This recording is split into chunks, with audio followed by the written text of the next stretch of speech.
Sadiq. I'm doing BBA from Asian School of Business, and today I won the chess tournament. It was an amazing match. Every participant performed excellently, and it was a privilege to be here today. Hello, my name is Shrishti Goswami. I'm from Kirodimal College, Delhi University. It was lovely to play here because my opponent is also my fellow mate whom I used to play with quite some years ago. It was a lovely experience altogether. We are the winners of girls women's doubles team, and we are from GD Goenka University.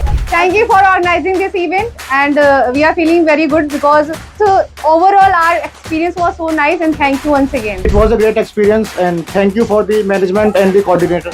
We are from Kirodimal College, and we just won the title of doubles, men's doubles.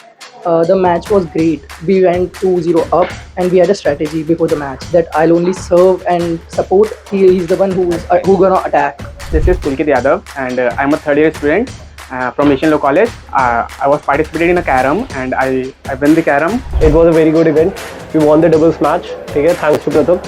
I was not up to the mark today. We won gold in basketball tournament, and it was a great experience. We are from IPU team. So don't take us easy anyway, cause we are the strongest team ever. Okay?